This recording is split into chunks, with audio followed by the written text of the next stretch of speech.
topic for this evening's webinar is sustainable corn production for Ontario's farmer feeder.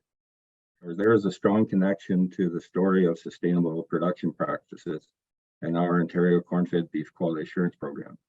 Our certified Ontario Corn-Fed Beef members are doing the right things when it comes to the management protocols of crops and cattle production. And this has always been a strong selling point for the Ontario Corn-Fed Beef brand. Customers want a locally produced Ontario product and purchase it because of the overall trust they have in farmers, a passion for an Ontario product and its great taste and flavor enhanced by Ontario corn.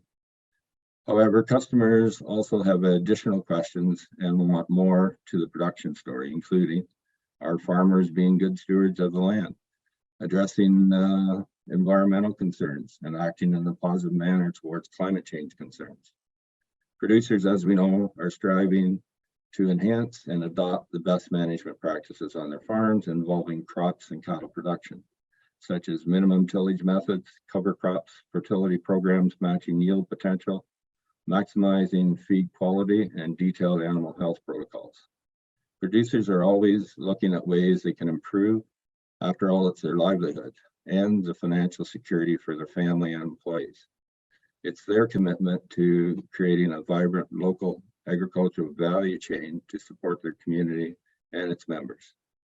Ontario's farmer feeders have a huge vested interest in producing crops and cattle as efficiently as possible, particularly now with production costs for both being at all-time highs. So I guess, Brent, this is where we tell everyone why we're here. That's right. Yep. And where we want to go tonight is, and Brent used that term, the farmer feeder, is this importance of the linkages between the land-based producer. Most of you are land-based producers, you're growing your own crops.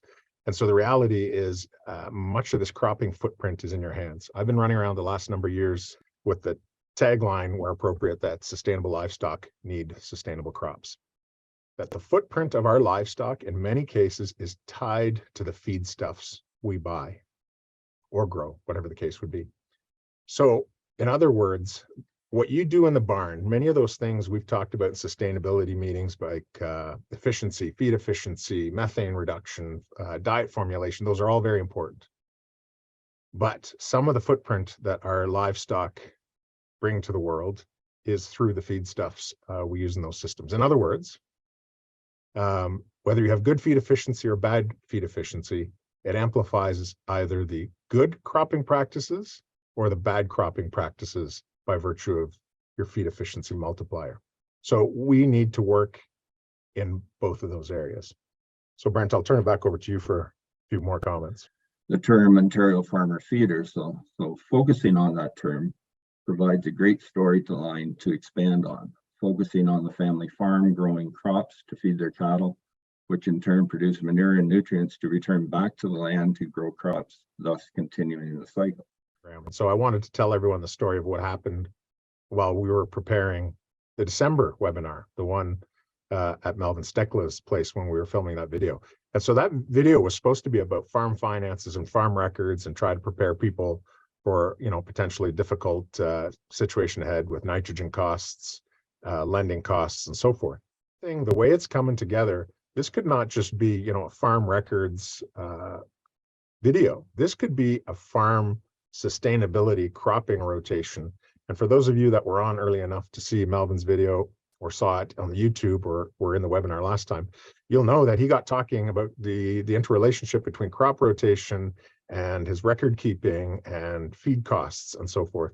And it became very obvious to me at that time. And I said to Brent immediately, we have to go down this road because if we don't do this, like if we livestock people don't sort of take this to ourselves and talk about how cropping systems perform specifically in a livestock context, nobody else will, right?